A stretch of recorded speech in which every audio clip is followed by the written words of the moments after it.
Сегодня в России отмечается День воздушно-десантных войск. В торжественной обстановке проходят наградные мероприятия с вручением почетных грамот и знаков отличия. Традиции десантного братства передаются из поколения в поколение уже не первый год, наравне с тем формируя новые традиции уже в мирное время. О том, как отметили свой праздник воины-десантники Якутска, расскажет Полина Долинская. Это праздник тех, кто связал свою жизнь с воздушно-десантными войсками, кто гордится почетным правом носить голубой берет и тельняшку. День ВДВ традиционно проходит 2 августа. В столице республики воины-десантники решили отметить свой праздник не купанием в фонтанах, а устроив благотворительную акцию. Мы проводили акции такого характера, помогали нуждающимся. Своими силами мы покупаем продуктовые наборы, формируемся на отряды, на группы. И ребята уже своими силами самостоятельно на машинах развозят и посещают те семьи, и развозят и продуктовые наборы. Дарья Ефремова – мать 3 детей 13, 9 и 6 лет. С недавнего времени осталась без работы. Как признается сама, раньше еще как-то держались, но в последнее время уже край.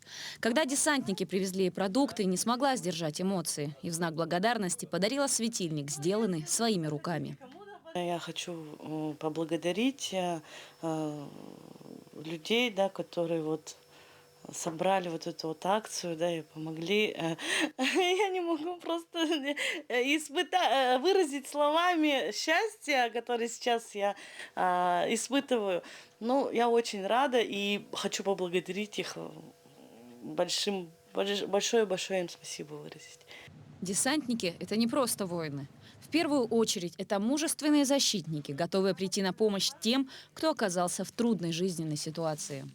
Мы личным примером, ломая стереотипы, показываем и говорим тоже другим родам войск, чтобы они тоже принимали участие в данных акциях и в своих мероприятиях. Также у нас существует много благотворительных акций на территории города Якутска. Информацию мы тоже доводим до семей, чтобы они могли в трудную минуту обращаться. И мы никогда не остаемся в стороне, помогаем пожилым людям подготовить дрова на зиму, завести воды, и все различные такого характера акции благотворительные. По вашему мнению, солдат России кто это? Это непосредственно герой, патриот, который всегда готов встать на защиту и в помощь нашим гражданам. Полина Долинская, Григорий Хлопков, Якутск.